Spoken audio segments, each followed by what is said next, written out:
Ok. Boa tarde a todas e todos.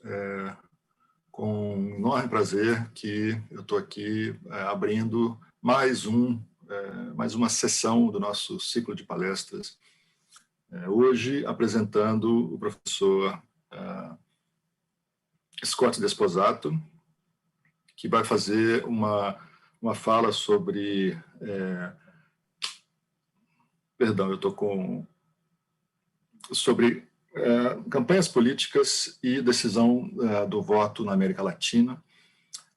O Scott vai falar em inglês, ele vai ter enfim, o tempo que ele quiser, mas ele disse que o que ele tem a dizer, ele diz em 35 minutos, 40 minutos, então é isso que terá. Antes de eu passar a palavra para ele, eu passo a palavra ao professor Fabiano Santos, que vai fazer a apresentação apropriada do professor Scott. De todo modo, as regras serão, ele vai falar durante 35, 40 minutos, ou o tempo que ele quiser.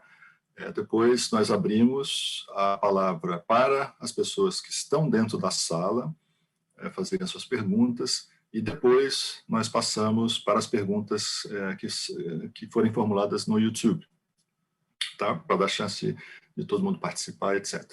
Então, professor Fabiano, por favor.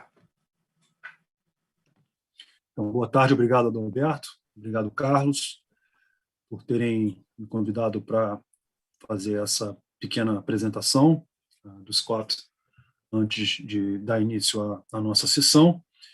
É um grande prazer estar aqui no ciclo de palestras, no terceiro ciclo, né? Terceira sessão do ciclo de palestras do nosso IESP. Né? E uma satisfação ainda maior por estar apresentando o Scott a quem já conheço há muitos anos, acompanho o trabalho já há muitos anos. Né? E no início da sua trajetória, nos conhecemos aqui no Brasil, quando ele estudava aqui no Brasil, produzindo material de pesquisa para a sua tese. Né? Eu vou rapidamente aqui buscar uma síntese, né, do textinho, né, para vocês terem uma ideia. O Scott, ele é o chair, né, da cadeira Simão Bolívar, né, de Estudos Latino-Americanos, e professor de Ciência Política na Universidade da Califórnia, em San Diego. A sua área de atuação ele é expert em instituições democráticas e representação, e também publica sobre ética na pesquisa. Projetos recentes, né, especificamente, têm que ver com o problema de redistritamento nos Estados Unidos, regras eleitorais na América Latina, viés de raça, viés de gênero nas eleições, mudanças partidárias, campanhas políticas e métodos estatísticos do estudo de legislativo.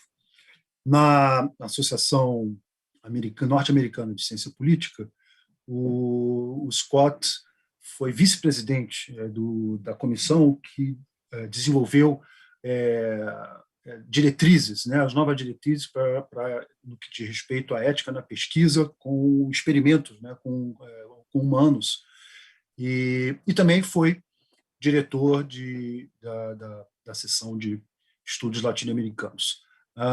Recentemente, o Scott esteve no Brasil com uma bolsa Fulbright em Santa Catarina, mas por conta da questão da pandemia, né, ele infelizmente teve que retornar para San Diego, mas se tudo der certo, ele completa esse período de um ano quando as coisas ficarem mais tranquilas. Né?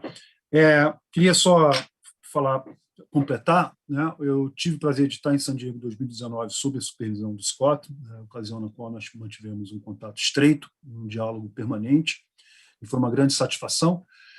A tese de doutorado do Scott é uma tese muito importante, muito lida e citada nos estudos latino-americanos no Brasil, especificamente, na época em que se tinha uma forte hegemonia dos estudos, né, da teoria institucionalista. O Scott mesclou o institucionalismo com a tradição de estudo de sociologia política e chamou atenção para a questão já naquela época da geografia econômica, da variação nas estruturas socioeconômicas como forma de explicar resultados políticos, né? Então, ele chamou atenção para a questão de serem as instituições importantes para explicar os resultados políticos, mas uma teorização completa teria de ser feita, chamando atenção para a questão socioeconômica. E, recentemente, o Scott vem atuando numa frente muito importante, como é um especialista, né, em métodos estatísticos, econometria aplicado ao estudo político, vem também desenvolvendo experimentos, né, que é uma frente aí de desenho de pesquisa, de metodologia muito importante atualmente, né, fundamental. Mas tem todo um lado da ética da pesquisa em torno dessa questão. Então, Scott tem uma liderança dos Estados Unidos no que diz respeito a pensar diretrizes corretas, né, na execução de pesquisas sobre essa perspectiva, né? Ano passado, ele faria a nossa aula de abertura aqui no Instituto, daria aula de abertura presencialmente, né? Tivemos que cancelar por motivos óbvios, né? Mas conseguimos um espaço, né, na agenda do Scott para que ele participasse do nosso ciclo de palestras, motivo pelo qual nós agradecemos muito desde logo, né? Então, Scott, é uma grande satisfação, né, pessoal, acadêmica, profissional, de tê-lo aqui no IESP proferindo a palestra. Muito obrigado, Fabiano. Eu passo então a palavra ao professor Scott. Por favor, seja bem-vindo. Thank you. Let me first make sure that my presentation is working. Can you see my title slide? Yeah, yes. Thank you. So first, thank you, Carlos and Adalberto and IESP for the opportunity to speak today. Desculpa que eu não estou falando português. O meu português está ficando mais fraco cada ano. And I'm sorry about that. So the good news is that my students tell me that I put them to sleep. So if you're suffering from insomnia, I'm here to fix that.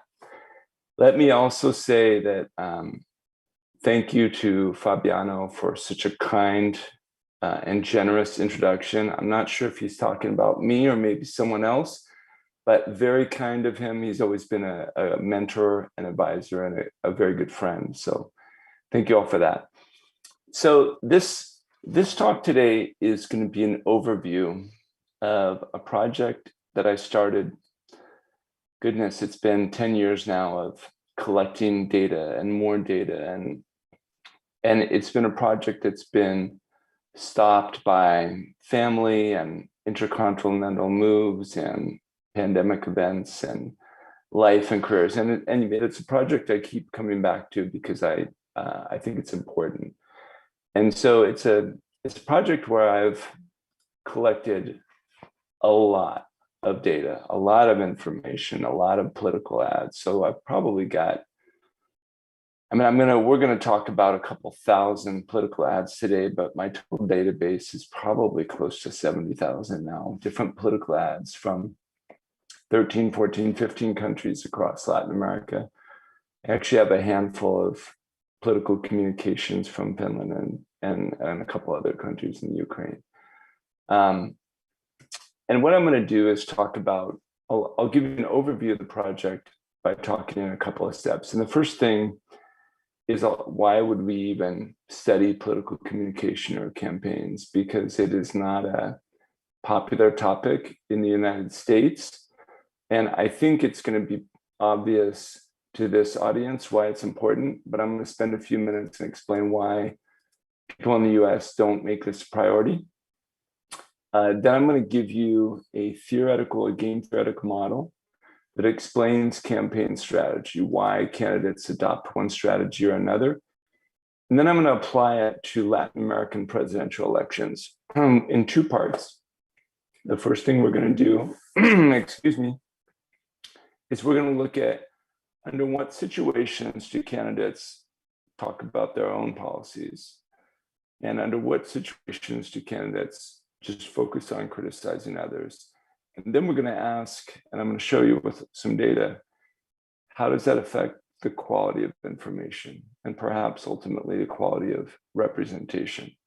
And then the last thing I'm going to do is show you a little bit of information from the 2018 campaign in Brazil, comparing campaign style via the internet with campaign style via traditional media and television advertisements. So that's the plan for the day.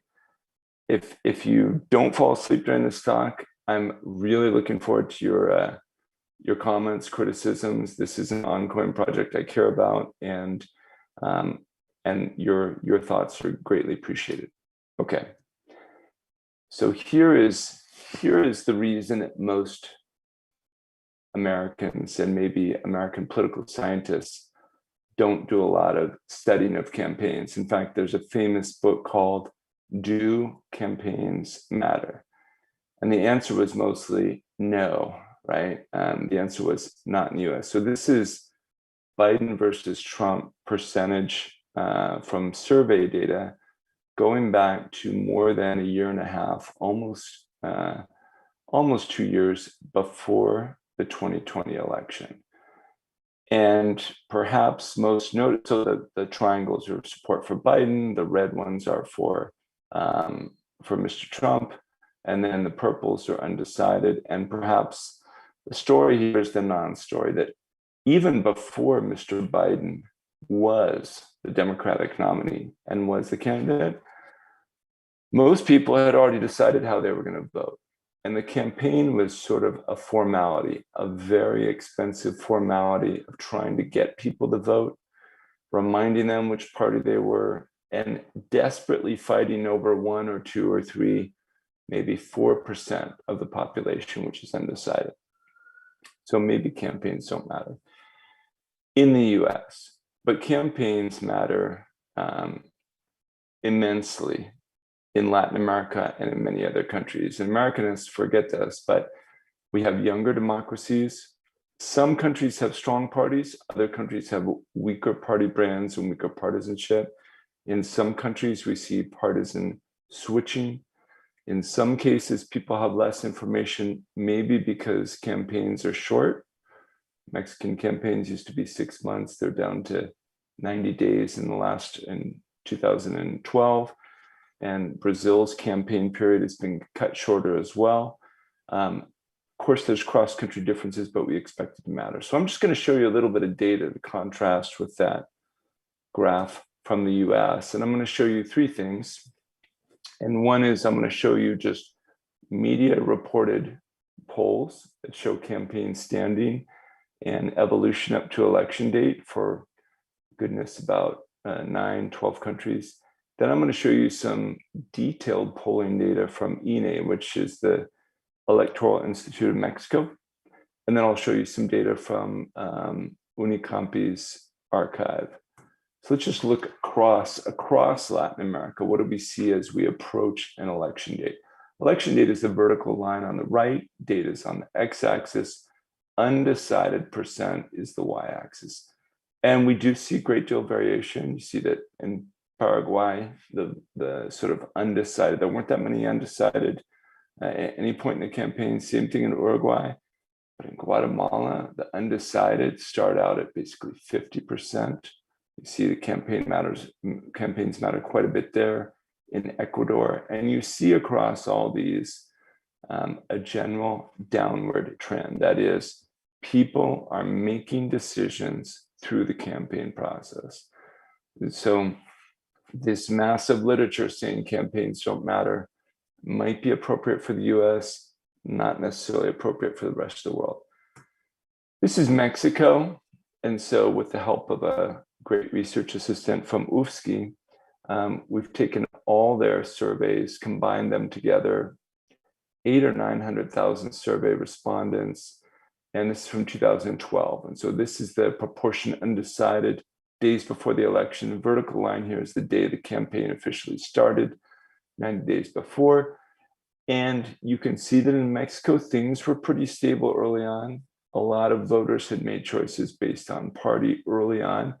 But even so, in a regression with controls, the campaign period is significant, time is significant. That is, people are learning here. And in other countries, like Brazil, for example, there's a significant amount of learning. It's about 1.3 million respondents across a couple hundred surveys from Unicampi. The size of the dot is the number of respondents. I put in 2018 in red, separate from 2006 through 2014, just because the campaign period changed because of uncertainty regarding Mr. Lula's candidacy and so on. So the red dashed line shows when that can be searched. But what do you see? People are making decisions during campaigns. In this particular case, in the Brazilian case, it turns out that learning accelerates dramatically the day after immediately after the televised campaign period starts. And it's significant with controls, not just for that office, but for many others. So these are also Brazilian races, president, governor, first list senator, and then some years you have a second Senate seat. And so second senators, federal deputies and state deputies. By the way, the federal and state deputies, something's just wrong with one large data set of 10,000 respondents. You can see that dot. I don't really believe it. So I think the trend is ultimately going to be the same as the other countries, but that's what the data looks like right now, and I'm working to resolve that. The bottom line is that campaigns are critically important for voter learning, voter decision making. Okay, so if campaigns matter, what aspects of strategy should we be studying, and how should we do it? And I'm going to do this in a couple ways, focusing on campaign tone. And we're going to look at, as I mentioned, I'm going to show you a formal model predicting when and under what conditions candidates attack each other versus self-promoting. And then we're going to look at presidential campaigns from across Latin America. I'm going to try to show you just one political ad from Mexico. I don't know if it'll broadcast properly through a Zoom talk, but we'll give it a try. And we're going to ask who's attacking who, and we're going to ask how does this affect the quality of information. And then lastly, I'll look at dynamics with new media.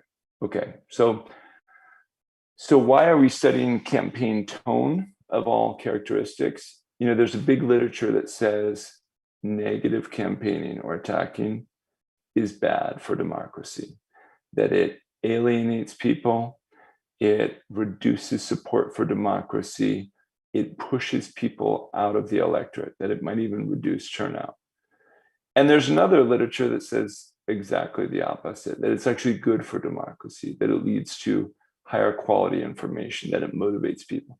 Whichever one of these is true, it says to me that it matters, that it's something we need to pay attention to. All right, so a formal model of campaign strategy. I have a simple model. Most of the models have been developed exclusively for single member district systems. But in this one, the model I'm going to offer is extremely flexible. You can use it with any number of candidates and any electoral system. So the way it works is nature gives each candidate some valence. And you might think about that as their pre-campaign support. You might think about that as their charisma, their popularity, their campaign resources, whatever, their electoral strength. Candidates during the campaign get to send just one message. Wouldn't that be nice? Maybe not. But they get to send one message, either a positive message or a negative message. What's the impact of those? So one of the unique features of this model is that they don't actually know. So messages, their impact is a random variable drawn from a normal distribution. And so it's drawn with some mean and variance. And the key features of this particular model are that negative ads have bigger impact on average, but they also have bigger variance. So they can backfire, right? They can work against you or for you. They can have all sorts of consequences. They can be devastating, but candidates don't know. And this is, to me, this is a more realistic representation of a campaign because candidates don't know exactly what the impact of any particular message is going to be. The B parameter, the third component, is that in some models, I let there be a consequence or a backfire to negative campaigning. That is, even if your message works, people like you a little bit less. Why? Because they don't like negative campaigns in the first place. Okay, and there's lots of examples of negative ads that completely backfired against the candidate, as well as ads that worked very effectively. Okay, voters then, they vote for the candidate with the highest valence. You can apply this to any number of candidates, any number of systems. I've applied it to open list PR, as well as closed list PR, as well as a few other systems. Today, I'm just going to show you what it looks like in a 2 or 3 candidate environment, single member district. And the easiest way to see the results of this are actually graphically. So each of these tables, each of these figures, excuse me, it shows the Nash equilibrium strategy for different candidate strengths. And so the x-axis here is candidate one's valence. It's what nature gives them. Again, it could be their money, it could be their popularity, their charisma, whatever, their current standings. And the y-axis is candidate two's standings in the election. So for example, in the upper left-hand corner, this is a graph where campaign ads, they're in expectation can have a big effect. So both their mean and variance are large. And what do you see? When we're close to the 45-degree line, that's where the two candidates are competitive. What happens? Well, the color shading tells you in equilibrium what strategies they adopt. And if it's black, it means all the candidates are using negative campaign. So when the election's competitive, the candidates are attacking each other. That's what we see in expectation. As one of the candidates pulls ahead, that candidate reverts to a positive strategy. And so the color shading becomes gray. Now, if we go to the second row, what we're going to see is this is a case where there's a third candidate. Now, I can't show you a three-dimensional plot of this, so I just fixed that third candidate as having a valence of 2, which would be right in the middle of the graph. And what do you see when you have 3 competitive candidates, all 3 at about the same support level?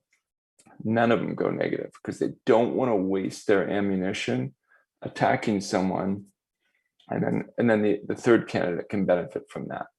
However, as one of the candidates or 2 of the candidates pull ahead, we see all sorts of different outcomes, including the second and third place attacking each other, the second place candidate attacking the first place candidate, etc. Now, I don't have time. I don't think I have time to talk through all the permutations of this, but I'll just tell you a couple of broad findings from the model. Competition is all around electoral thresholds. Candidates right below and candidates right above victory are the ones that engage in these kind of tactics usually. Thresholds, of course, are structured by institutions. And so electoral institutions determine and affect who attacks whom. For example, if you have a runoff single member district, all of a sudden you've created competition between the second and third candidate, the third and first candidate, as well as the second and first. So institutions structure who you should attack. All right, so here's some results. That's the formal model that kind of grounds the analysis that you're about to see. Let's look at some actual data. So for this, I'm going to use my core, about 20,000 ads, 13 countries. And most of the ads are from the period 2005, 2012, but I've got some more recent material as well. And you can see here, some from Peru, some from El Salvador, some from Mexico. And what I've done is taken those ads and I know the date and time they were broadcast and which channel. So this was back in the old days when it was hard to get this kind of stuff. So I literally had computers that were watching TV in villages in Chiapas. And so I had some great collaborators who were willing to let me set up a computer in their office. Paulo Calmon at UNB took care of me, and I had a computer there watching television for Brazil.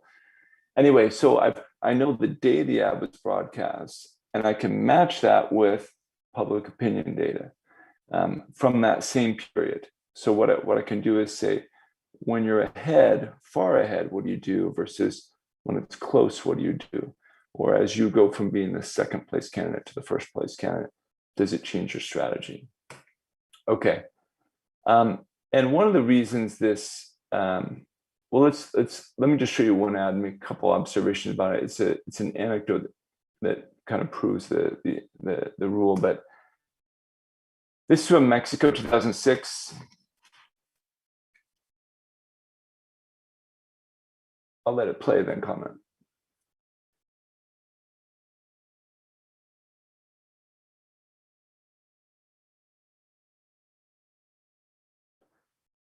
Were you able to hear the audio on that?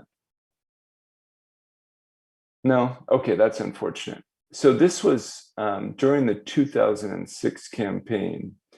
Lopez Obrador was far out in front at the beginning of the campaign.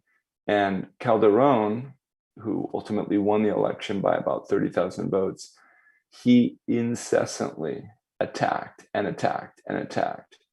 And eventually, he got close to Lopez Obrador. And when he did, Lopez Obrador turned on him and sort of started shooting back. And it became an extremely negative campaign. A couple observations. One is that anecdotally, that's consistent with the model. Ignore that. If you're in first place, ignore your challenger, ignore that other candidate until they get close. And then you've got to turn and shoot back. The other thing that's interesting about this negative ad, this one in particular, although you couldn't hear the audio, is it's actually full of information. There's a lot of factual information about Lopez Obrador's performance. And so we're gonna look at that in a little bit in the future, but at least anecdotally, here's one negative ad that has a lot of substantive information, which is maybe what we want ads to have. Interestingly enough, though, I talked to some Mexican campaign consultants, and they described Mexico after this campaign as shell-shocked, devastated, sort of crushed. They said there was a sort of, an exhaustion after this very negative campaign. And as a result, Mexico actually banned negative campaigns after this election, with some potential consequences. Let's look at a little bit of cross-tabular data, and then we'll look at the results of some multinomial models. Okay, so this shows on the left where it says source rank, it means was that person in first place, second place, or third place. This combines political ads from all 13 countries. I've separated them into plurality systems, no runoff, and then runoff systems. And so the columns tell you, did they talk about themselves or someone else? So rank 1, column target 1 or T1, it means they talk mostly about themselves. Rank 1, target 2 is the percentage of the time they talked about someone else. So a couple things. The front runner doesn't talk about their opponent that much until the second round, right? Until there's no one else and it's more competitive. During those, if they're out in front, they try to avoid talking about that second place candidate. Okay. The second place candidate goes after the first place candidate. Regardless of the system, that's their target. That's who they've got to beat. Notice that in a runoff system, the front runner, they know they're going to go on to the second round. They're less likely to attack at all in the first round because they know they've got another round to deal with this. Whereas in a plurality system, this is a one-shot election. They've got to win this time. And then lastly, notice that the third place candidate is mostly just talking about themselves. But when do they get into the action? When a runoff system provides them with an incentive to do so. Now, this is just a cross-tabular analysis. There's a lot of differences across candidates and countries, and over time, And so the right thing to do here is actually a multinomial logit or a conditional logit, where each candidate on each day has to choose. Am I talking about myself? Am I talking about someone else? And if I'm talking about someone else, who am I talking about? So in some countries, people had as many as sort of 10 choices, 10 other candidates they could attack. I'm just going to look at the top 3 or 4. But what I've run are these kind of time series mixed logit or multinomial logits. And I'm going to show you the results from these looking at predicted probabilities. Okay, so let me explain this graph and then talk you through the conclusions. So that the x-axis here shows how far ahead in percent is the front runner. Okay, how far ahead means what? Means above the electoral threshold. Now notice that in a runoff system, you can actually be under the threshold. You can be the front runner, but be 10 percentage points short of winning in the first round, right? That's why there's a negative here. You can be a front runner, but be below the threshold. Okay, the y-axis is the probability you target a particular candidate. I'm only showing 3 here. Red is the first. So for the front, so this graph is only front runner. I'll show you second place candidates in a second. And so red means you're talking about yourself, how great you are, what you're going to do in office. Green means you're talking about the second place candidate, which is probably someone you're probably not saying something very nice about them. And blue is you're talking about the third place candidate. One observation, I've separated runoff and plurality here. It's hard to see because there's some overlap in the probabilities, but runoff elections are dashed and the plurality are solid. Okay, a couple things. Front runner strategy. When in doubt, talk about yourself. In fact, front runners prefer to talk about themselves. They go after the second place candidate when they're close to the threshold, right? When the election is close, when they're not far out in front, that's when they attack, all right? Especially in a plurality system. So the solid line is above the dashed line. In other words, in the runoff system, even if they're only a little bit ahead of the second place candidate, they know there's another round coming. They can wait for the second round to really start shooting back. In the plurality system, this is it. So the plurality systems tend to be more negative. Okay, what about the second place candidate? So this shows predicted probabilities from a mixed logit of what the second place candidate should do or empirically did. There's no causal identification here. This is an observational study. Okay, so if there's no first round winner, then the second place candidate, if the first place candidate is not very competitive, self-promotion is the preferred strategy. Maybe you go after the third place candidate. You can see that there's a slight increase there. And if you do that because you want to make sure you're the one that goes to the second round. However, if there is a front runner or winning candidate, if someone could win the runoff election in the first round, you don't want that. Or if you're in a plurality system where there is no runoff, what do? You attack. And you'll notice the probability of attacking is actually quite high, right? As high as over 80% of the time. But as the front runner pulls away, the second place candidates actually eventually give up and focus on themselves. This last result actually isn't in the model because in the formal model, there is no future. There's a one-round election. There is no next time. But in reality, what do we see? Of course, a candidate can use this opportunity to focus on themselves and run again another day. One other observation on this, it's also why perhaps elections are more important in a lot of countries other than the US. The x-axis here, instead of being how far ahead is the front runner, it's the percent undecided.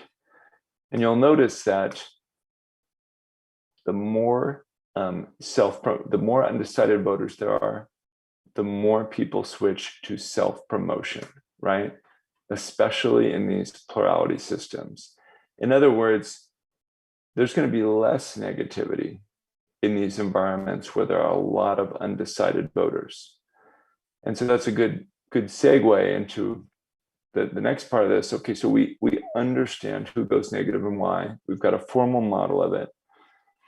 It's observational data, but the results seem to hold up and they're reflected in actual campaigns that we've observed.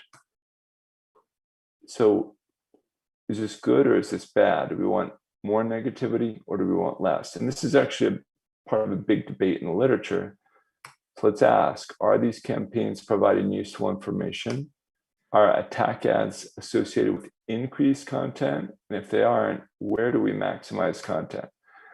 So to do this, we have to actually code all these ads, which I and a team of research assistants have done, and we have to code them according to their content. So I have 1 personal and 3, call them policy type traits. So the first one, traits and experience, are where you talk about your own traits. I'm honest, I'm dedicated, I'm hardworking, or my opponent is not hardworking, or my opponent is corrupt, or my opponent is incompetent. We tend to like candidates, at least political scientists who care about representation, who tell us what they're actually going to do in office. But I've coded these into 3 different types, and one are just what I call issue statements. What are my issues? Jobs. What are my issues? One candidate in a Mexican, it wasn't president, it was, I believe, a deputy ad. He said, what are my issues? Sewage. But he didn't actually say if he wanted more sewage or less sewage. These are just statements of an issue.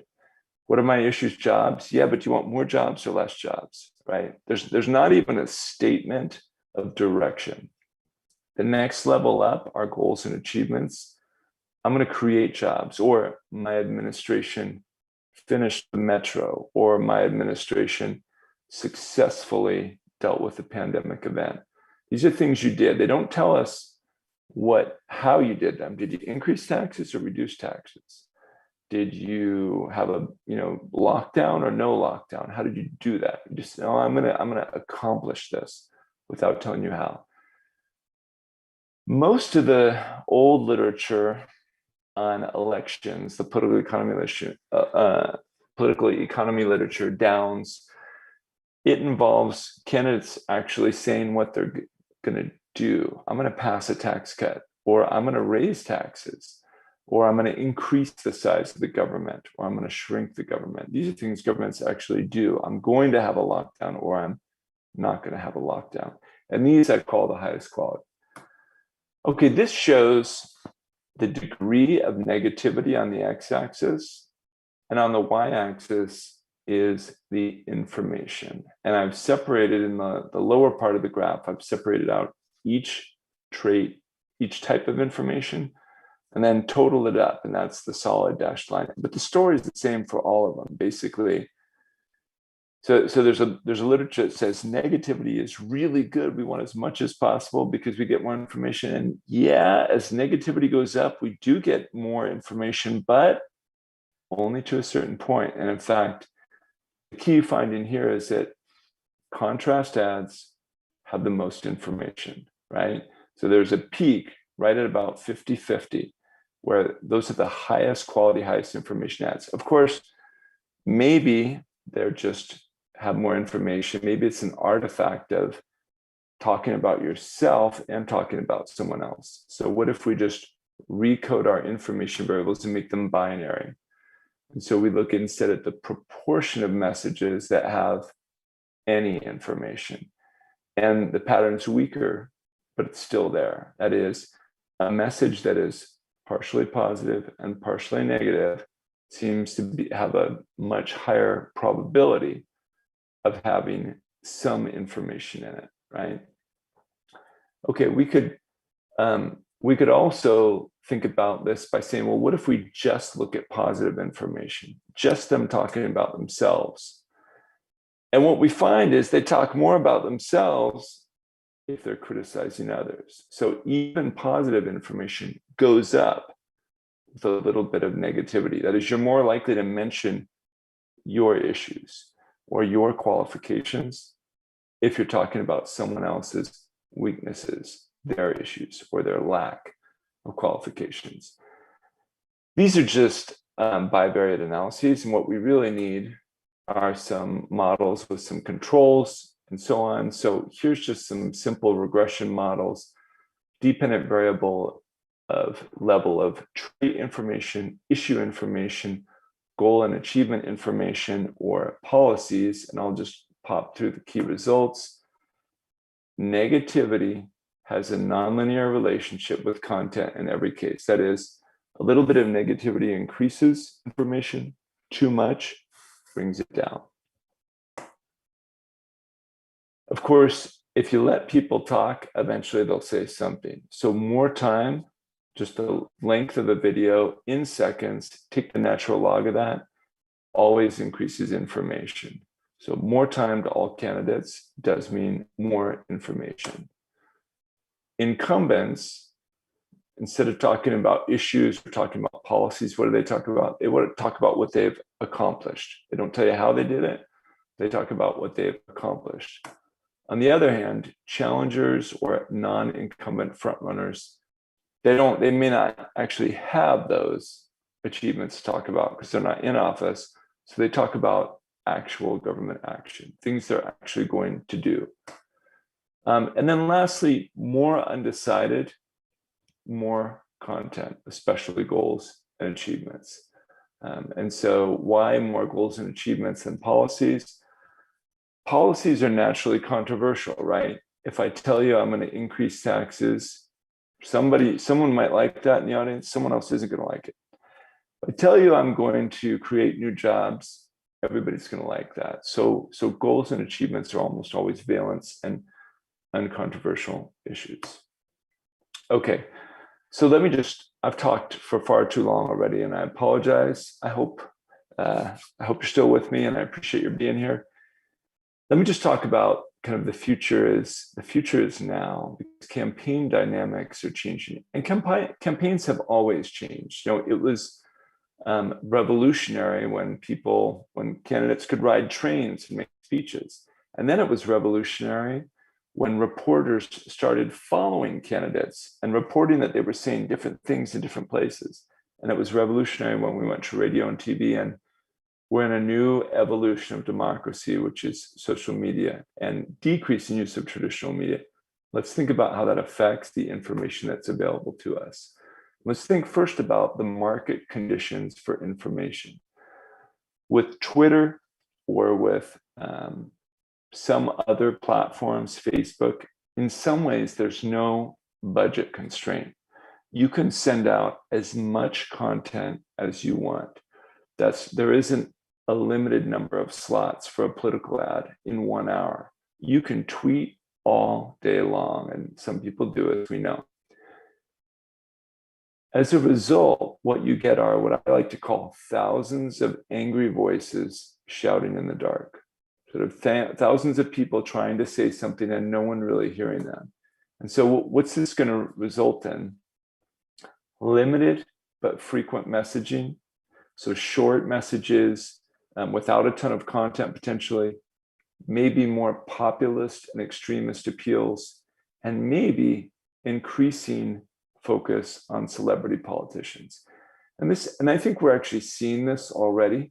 Celebrity figures are increasingly becoming politicians, and I think it's because this transition to new media is weakening the traditional political machines and strengthening or opening the market up to people that already have a brand name. But anyway, here's what you really want to see.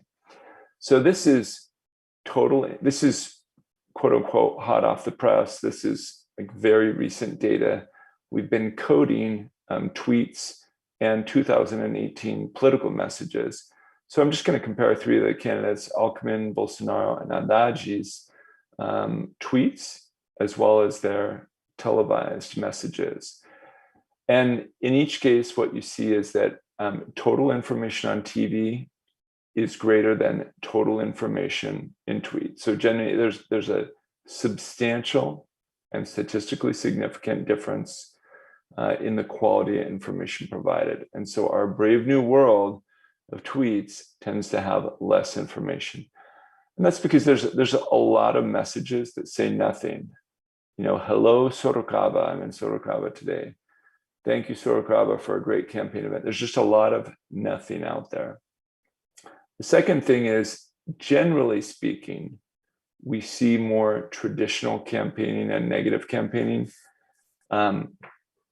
in televised messages. There's one exception, which is Mr. Alckmin, but generally speaking, we see more negative campaigning there.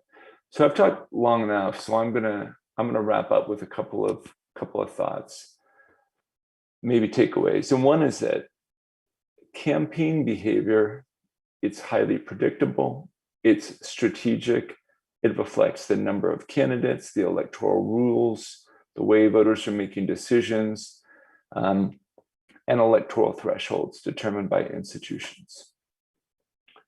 At least some negative campaigning seems to be a good thing.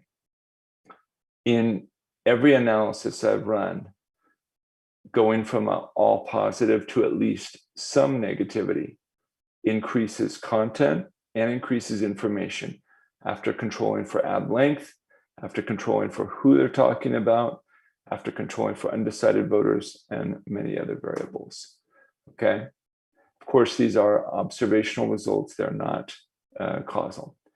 Social media campaigns have a lot less content, but there's a lot more messages. And so I'd say the jury is, I'm a little bit concerned about how democracy is going to adapt to this new world. But the jury is still out. I guess the next step might be to see how voters are processing that information. And then I'll end with this, I think a really important point is that few people, except for maybe political junkies, like negative campaigning. Most people don't like negative campaigning. And as I mentioned earlier, Mexico has banned negative campaigning, but we might actually need more of it to make sure people are getting the information they need to choose carefully. So that's my presentation for today. I'll stop now and apologize for going on so long. I'll leave the share up in case anyone wants me to go back to a slide, but I would be delighted to hear your criticisms or thoughts or suggestions.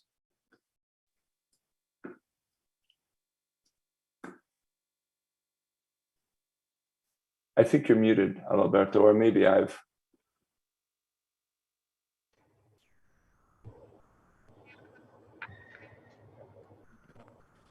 not hearing Adalberto, I'm sorry. Can you hear me now? I can, thank you. Okay. I was using an external thing here, but this was not working. Thank you, Scott, for your very intriguing presentation. It was a good surprise. We have one person in the bate-papo. João Félix wanted to make a question, so please, João Félix. Oh, hi, Scott. My name is João Ferres. I'm a colleague of Fabiano Adalberto, professor at IESP. Actually, it's like 3 comments, very short comments. I mean, there are some works that show that, messages have different effects or even different contents depending on the media that, transmits them. So, for example, candidates tend to concentrate negative campaigning on social media, at least here in Brazil, while saving the HBGE to positive stuff. So they don't want to associate their figure directly on TV to negative messaging. And so I would like to know, I didn't understand in the first part when you analyzed the aggregated data on Latin America, if you considered that, what messages are you looked into? What are the messages, the contents that comprise your database? It wasn't clear to me. And also I wanted, ask you, how did you code the material? It was manual coding or some sort of automated method?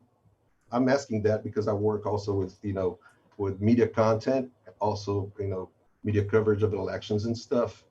So I'm constantly after methods that could, save work, save, human work.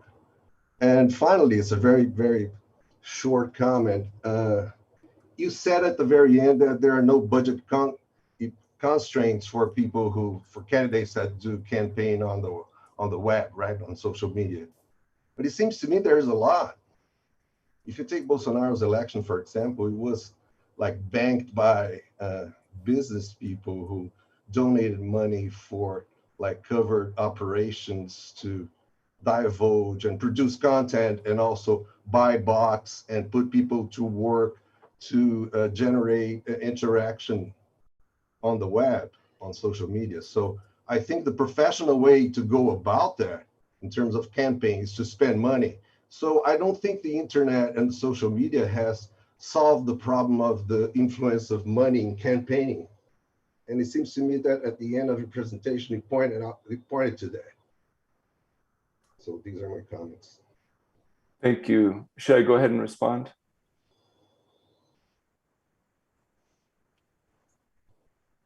Yes. Great. So, Professor Ferris, thank you for those comments. Those are very useful. Couple observations. I started this project. I started collecting ads with VCRs in around 2005, and Twitter wasn't part of campaigning at that point. And so the messages I've shown you were from televised. Almost everything I showed was just televised ads, and much of it's pre-internet. I think, your observation about people are doing one thing on social media and another thing on television, that micro-targeting is one of the changes.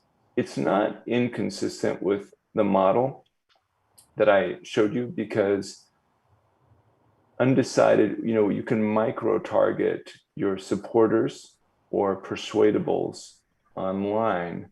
But if you're going to get undecided voters, I could imagine that's what you're doing on television.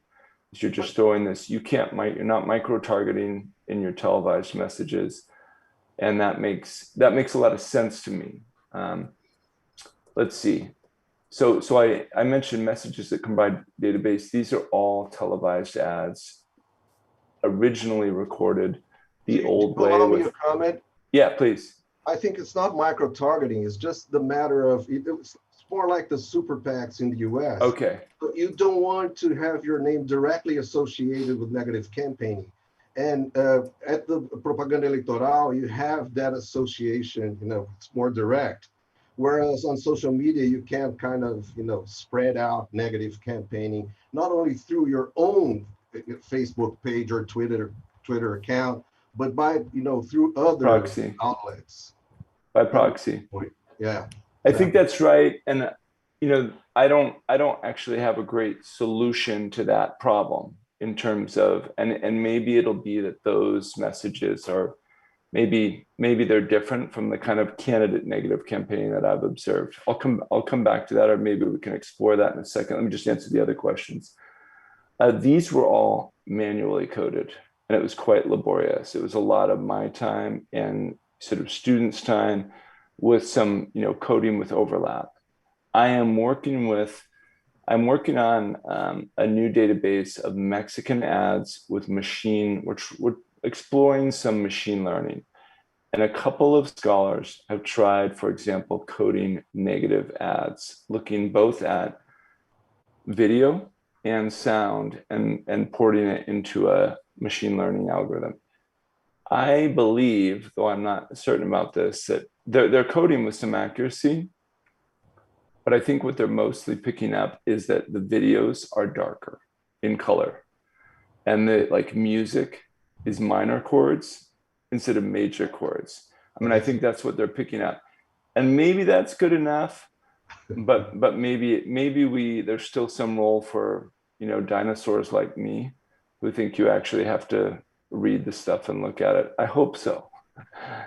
If not, I'll go the way of the dinosaurs soon, perhaps. But anyway, the question about the evolving future and all the super PACs, let me just say on budget constraint, by that what I mean is, that's probably the wrong phrase, but the idea is that you don't you're not constrained in the same way you are in television, where you have a slot. In Brazil, you're given this much time on TV, and that's it. And that is hard time constraint. Whereas, Mr. Trump, for example, can tweet all day long. It doesn't mean that money doesn't matter, but in sort of your time budget, your media exposure budget, there's at least the potential to produce content. And it occasionally leads to some random person finding a message that resonates and rising up and becoming a politician. Or it supports celebrities who already have a following. We're about to have a recall election in California, and a couple of celebrities are talking about running for governor and are, being considered. And we had, Mr. Schwarzenegger was one of our former governors, and I think part of that reflects this change in the way access to media is happening. But please correct me. I'd be happy to hear what you think. No, I don't know. I mean, I think it's different too. I mean, if you compare Bolsonaro to Trump, I think Trump was already a celebrity. He had a huge following before he became a candidate. Bolsonaro, I think he built his internet persona through Facebook.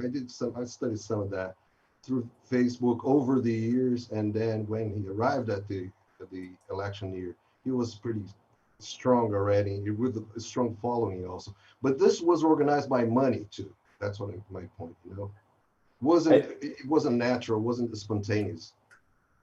I think the term budget constraint is clearly the wrong one, because it doesn't capture what I'm trying to say, which is one of the things that changed is that old institutions that controlled access to politics are becoming less important. And I think that's true all over the planet. For example, party institutions and machines and things like this are being weakened because there are other ways to reach the public and to mobilize the public. But I will find a better way to say that, and I appreciate the criticism. Okay, Professor Fabiano wants to ask a question. Okay, thank you very much, Scott. Very, very interesting work. So I have one doubt. How are you measuring the quality of information? So when we watch a message, we have a database, and if the candidate mentions pensions, if they just say, I'm a nice guy, I work hard, whatever, that's personal trait. Okay. If they then say, what are my issues? Pensions. But they don't actually say what they're going to do about pensions, then that's just an issue statement. And we check a box for issue and we check pensions. If they say, if you elect me, I'm going to fix pensions.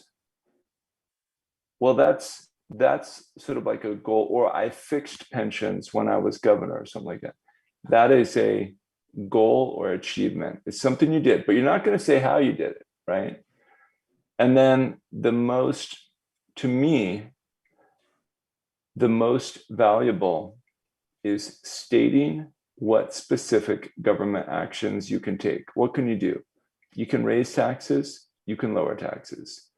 You can take money from one place and put it into pensions. You can reduce pension benefits. I mean, these are things, excuse me, I'm losing my headphones. These are things you can actually control and do.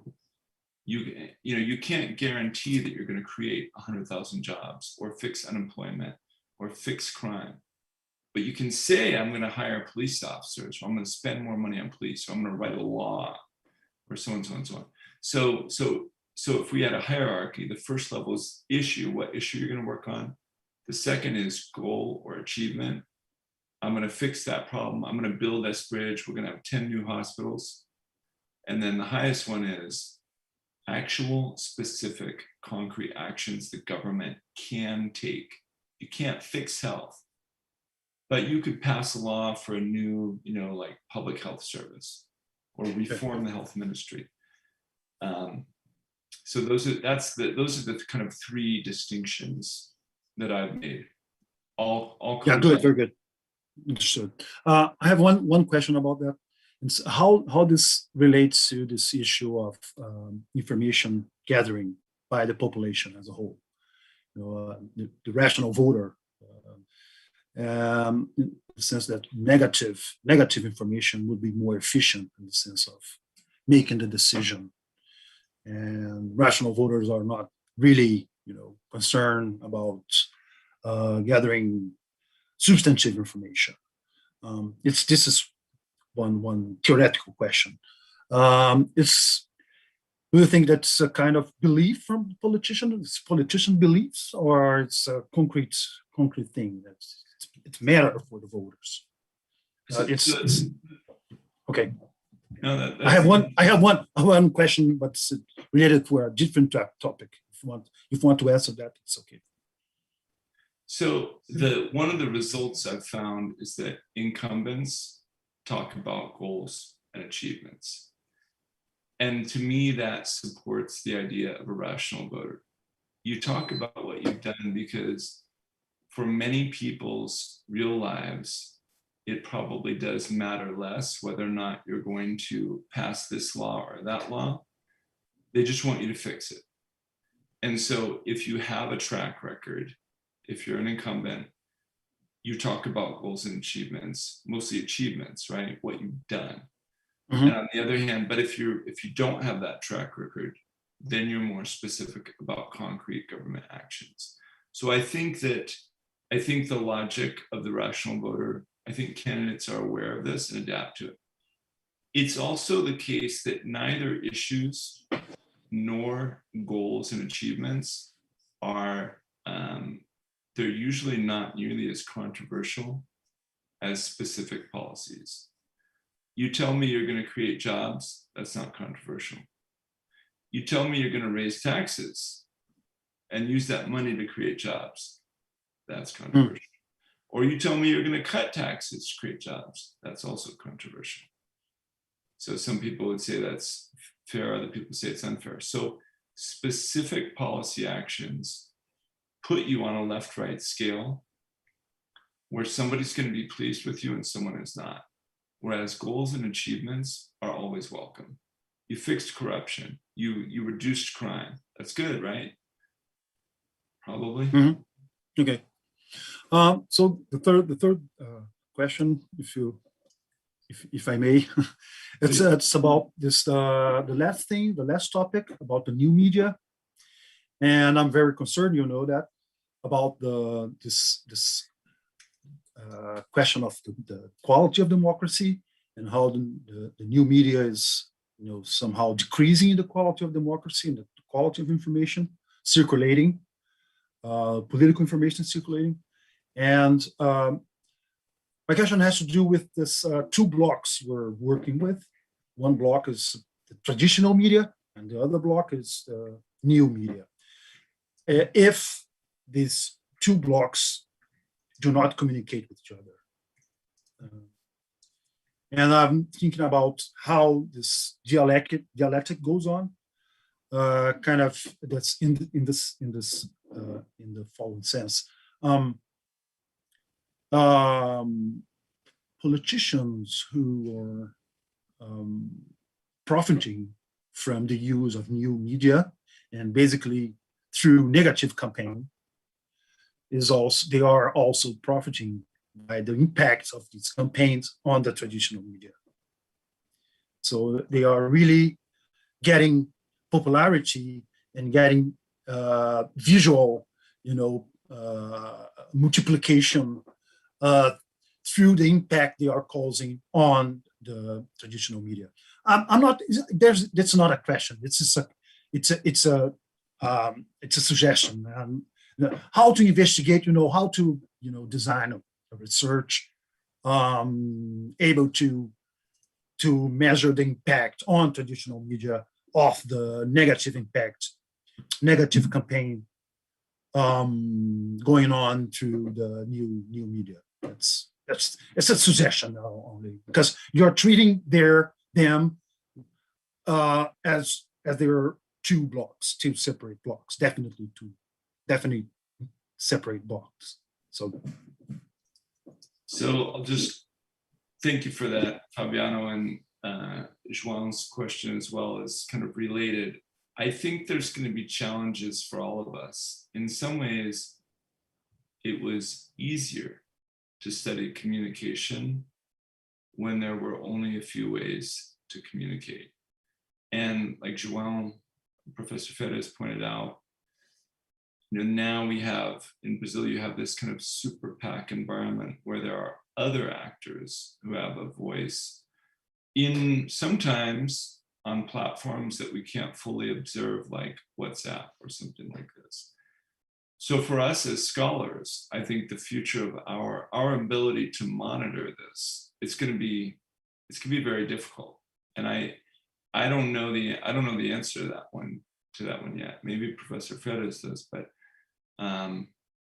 it's going to be challenged. It's maybe one of the most important challenges for us as scholars to engage, is to think about how these work. But I do think you're absolutely right that they're not independent. There is conversation between the two forms of media, but I'm not sure how to deal with it yet. As usual, Fabiano delivers the devastating question. So. I just wanted to pose one comment. It's not a question. It's not only that there's probably overlap between different media, the traditional one and the social media, but overlaps inside social media. It was proven by research here in Brazil that the disinformation network or environment, if you can put it that way, combines the YouTube and WhatsApp, right? Because Facebook sometimes uses data, and people just don't have money for that. And YouTube, you need data to access the YouTube. So people, some people that have access to these YouTube videos, they publish that in WhatsApp groups for those that don't have access to it. And this is what happened in Bolsonaro's campaign. And now it's going to happen in Telegram, because you just don't have the limit that you have in WhatsApp, 256 people. Groups can have 2,000, 20,000 people. And this is going to be much more devastating because you just don't have access to these people, except if you get into those groups. And you need an army to do that. We researchers, we need many assistants to do that and to get into these Telegram and WhatsApp groups. But we have to have in mind that they overlap. And this is very important to understand the future dynamics of politics. There's one comment from Liana in the YouTube. She says, it seems clear to all Brazilians that presidential campaign of 2022 will be full of attack ads from all sides. It sounds good, as you mentioned, that a little negative ad increases content and information.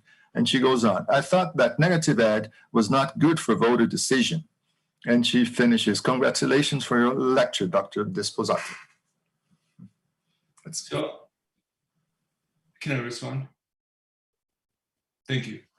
So thank you for the comment. And this is kind of the ongoing debate in, at least in American politics and media studies, is are negative ads good or bad? And there's some experimental work as well as observational work using ads from campaigns here and experiments here showing that people learn more and there's more content in those messages. I don't know of any experimental work. So I guess the question mark, one of the question marks is, how does this affect voters in Latin America? I did one small experiment at UNB some years ago in a laboratory environment with Brazilian subjects. And what I found was that college students were basically on it. They didn't care if it was a positive message or negative message.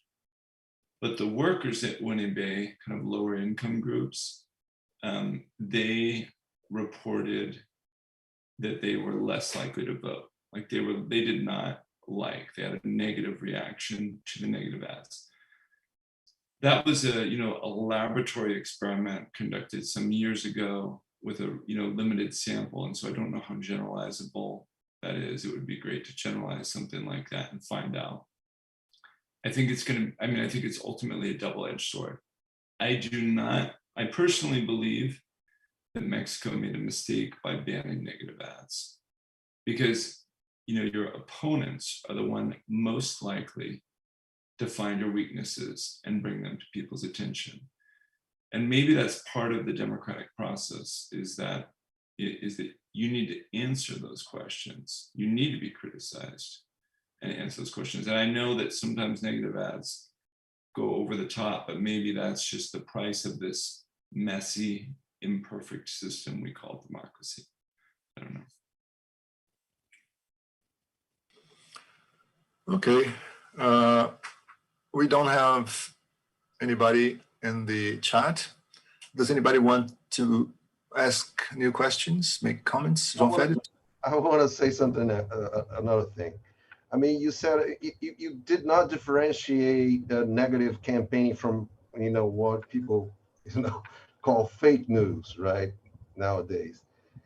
Do you see any difference between, a criticism that sometimes goes over the board, but still has some content, and the deliberate intent to divulge information that is blatantly false? But it's not blatantly, because people who receive it don't know it, right? So, but which is false about your target. It seems to me that, for example, the Bolsonaro campaign was full of fake news. So truly, truly false information. Sorry for the. No, that's what it is, right? That's a great question. And we may look back very positively on the era of only television messaging, because there was, we may see more accountability, more clarity about the source of the information, and more just public awareness of who is saying what. Both in my database, as well as in other research that's been conducted on the US, the negative messages tend to also have more statements of fact that can be verified, more use of statistics, and even more citations, like they might cite a report for credibility. Now, that doesn't mean it isn't fake, but it could be, at least in theory, could be checked, right? In theory, it could be checked. The fake news, that's a whole new beast, an animal, and in this new environment. And I absolutely distinguish between them. And I think that's a totally different animal, and I think it's a big problem. Yeah, can I say something else? It seems to me that the main problem, you touched on it, I think. The main problem, I have argued that elsewhere. I think the main problem with fake news is the fact that, in terms of democracy and the normative side of democracy, is that you do not, the receptor does not clearly identify the sender. So you cannot ascribe that argument to a persona, to, some sort of moral entity that you say, oh no, I disagree with that, or I agree with that. So it's something, it's like a floating meaning that it's not grounded on a particular social position, a particular personality, whatever you deem human, So it's really something rather different from what we had until now, don't you think, in terms of democratic debate? I mean, I think that's right. And I think that's exactly, I mean, that's one of our biggest problems. And the sort of the incentive for providing factual quality information in a negative ad comes from the fact that you're identified. And so you can get away with saying, hey, I'm a good guy. And maybe you're not really a good guy, but no one's ever going to complain about that. But if you say, you know, he's corrupt and he's this and he's that, and you're wrong, people, human beings will punish you for that. So you've got to be accurate in your public attacks like that. But you're right that new media has created a space for people to deliver false negatives or falsehoods. And I don't have an immediate, I mean, I guess we're all looking for some solutions to this. But that's not what I'm talking about. I mean, I'm talking about a message that a candidate delivers. I mean, maybe that's going to be one of the lessons for going forward is maybe we will need to avoid these super PACs. And those, at least here in the US, they're not new. You know, John Kerry versus George Bush, 2004, there was all this dark money running ads attacking him. And there's been a little bit of reform. And so now messages that are broadcast on television, they have to say, at the end, it'll say, I'm John Kerry or I'm George Bush and I approve this message. And so there's attribution, but that doesn't fix everything. Yep. It's difficult times. I know. Yeah, I have a doubt. Helen Gisheny, she said she would ask a question much like John Ferris, but then she says, information and fake news. Como seriam codificadas peças de campanha que contêm desinformação e fake news no contexto como a campanha de Bolsonaro em 2018, no seu modelo? Como é que, no seu modelo, você codificaria fake news e desinformação? This is one thing. The other thing is, my question, if, like in 2018, when Bolsonaro just didn't have television time, and all his campaign was through the social media, right? Looking only to the message the candidates bring to the debate, maybe not always enough. Maybe because sometimes the candidate brings a message, but those supporting him or her, or those around him or her, are spreading different messages, disinformation, misinformation, fake news, and whatever, on his behalf, maybe stimulated by him or her or party or a group, but the candidate is not carrying the message him or herself. And this may have a very, very important weight in the debate and in the results of the election. So this, I think, complicates a bit your models, I think. Oh, absolutely. So this is, you know, I started this project at a time before there was any serious internet campaign. I started collecting messages then, and the world has changed dramatically. And the sort of possibility of fake news, if we were to incorporate this into the model, what would we have to do? Well, the first thing we would do is we'd have to, I think we'd have to allow for some micro-targeting, and we would have to eliminate that backfire parameter that was in my model. And the third thing we'd have to do is eliminate this framework where you're just sending one message, because that I think won't necessarily capture the complexity of you as a candidate is delivering one message while your proxies, even if they're coordinating with you, are delivering a different message and a different set of content, and they may be micro-targeting it. So I think the model would require a lot of extension to a lot of work to encompass fake news. A lot of work. So Yeah, okay. That may not be a satisfactory answer, but I think this is a brave new world. Now, if we want to end on a little bit of a positive note, you know, one of the first televised campaigns would have been 1960, where media played a big role. And so at the end of their first televised debate, I guess that was Kennedy and Nixon, Kennedy already knew how to use media, Nixon did not. And then one of the first negative ads, so-called negative ads, is called the Daisy ad. It's actually about nuclear war. You could search it on YouTube, called the Daisy ad.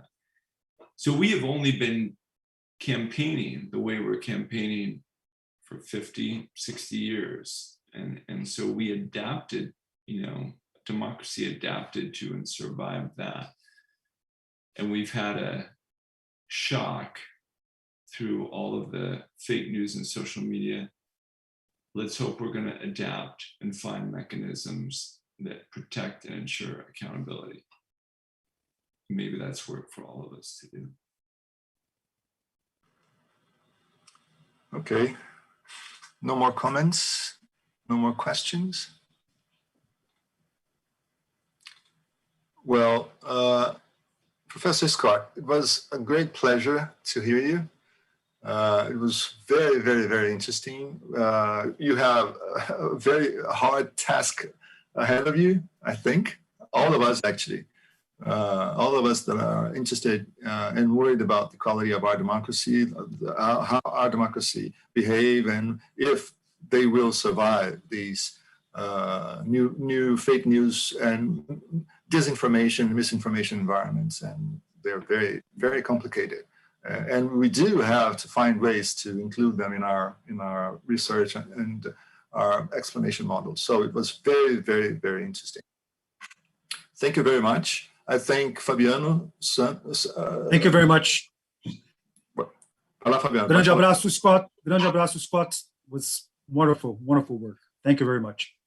Thanks so much, and thank you for the questions and comments. Professor Ferres, I'm going to send you a note if that's all right. Love to talk some more. Sure, yeah, it's been a pleasure, man. That's great, thank you. Please do it, yeah. Thanks, everyone. Take care. Yeah, thank you. Goodbye, everybody.